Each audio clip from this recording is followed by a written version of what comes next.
ABC are real and their sum is equal to 0, then this given quadratic equation has two imaginary roots. So we need to check whether this statement is true or false. For the imaginary roots, we know that the discriminant should be less than 0, right? Strictly less than 0.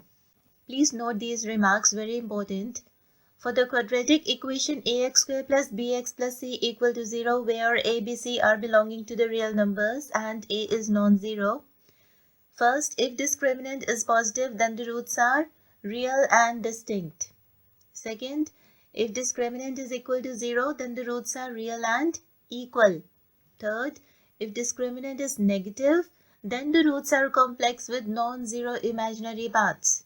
Now, because we are having here this quadratic equation and they are saying that this is having two imaginary roots, that means the discriminant should be negative for the imaginary roots, right? Let's check. So this is the quadratic equation given to us where the sum of ABC is 0. Please note that for equation ax square plus bx plus c equal to 0, what is the discriminant? It is b square minus 4ac, right? So for this equation, the discriminant is 3b whole square minus 4 into a into 2c, right? So this is equal to 9b square minus 32ac. So that is equal to, so this is 9b square minus 32a, and let's write for c, and from here we are getting c equal to minus a minus b. Let's put this value over here. This is minus a minus b. So this is equal to 9b square plus 32a square plus 32ab. Let's get the perfect square. For that, I need to take 32 common from this, right?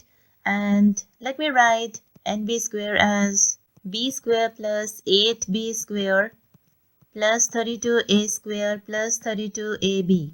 So let me take 32 common from this. So that is 32 into a square plus b square divided by 4 plus ab plus b square. So this becomes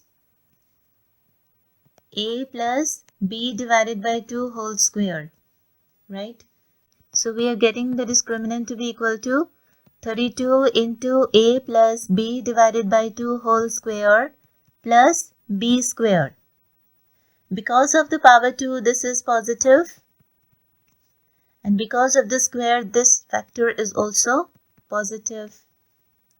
That means this complete discriminant is positive, and positive discriminant means the equation has real roots, right? Thus, the given equation has two real and distinct roots.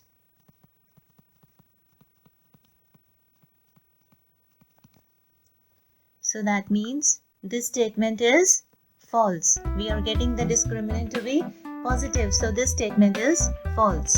Thank you.